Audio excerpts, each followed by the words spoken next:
Rəvayət edir ki, Peyğəmbər sallallahu aleyhi ve sellem demişdir.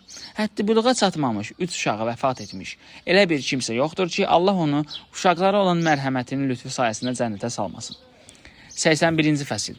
Yezid ibn Əbu Məryəm anasından rəvayət edir ki, Səhl ibn Hənzəliyənin uşağı olmurdu. O dedi, İslamda ikən yarımçı doğulmuş uşağıma görə səbr edin, əvəzini Allahdan ummağım mənim üçün bütün dünya və onun içindəkilərdən daha sevimlidir. İbn Hənzəliyyə ağac altında beyət edənlərdən idi.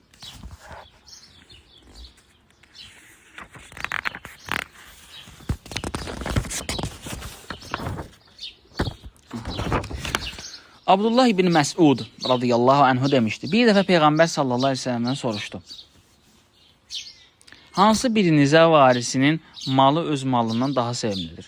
Səhabələr dedilər, ya Rasulallah, aramızda elə bir kimsə yoxdur ki, öz malı ona, varisinin malından daha sevimli olmasın.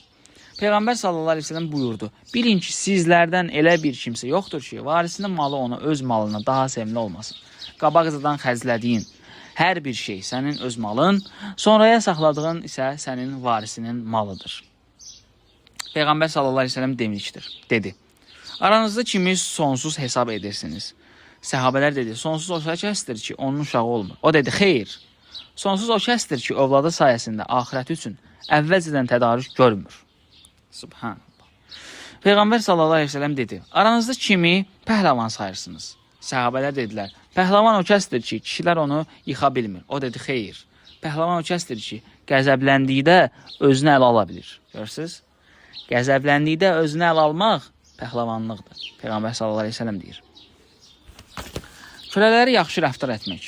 Əli ibn Əbi Talib radiyallahu anhu rəvayət edir ki, Peyğəmbər sallallahu aleyhi ve sellem ölüm qabağı vəziyyəti ağırlaşarkən o buyurdu. Ey Əli, bir lövhə gətir.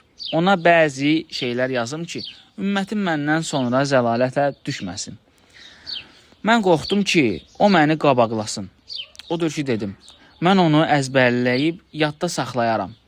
Onun başı mənim dirsəyimlə çiynimin arasında idi. O vəfat edənədək namaz qılmağı, zəkat verməyi və kölələrə yaxşı baxmağı tövsiyə etdi. Nəhayət o vəfat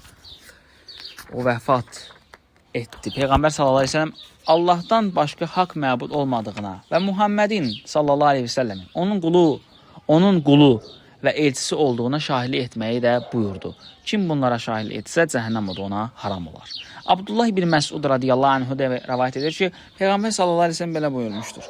Dəvət edənin çağırışını qəbul edin, hədiyyəni qaytarmayın və müsəlmanları vurmayın.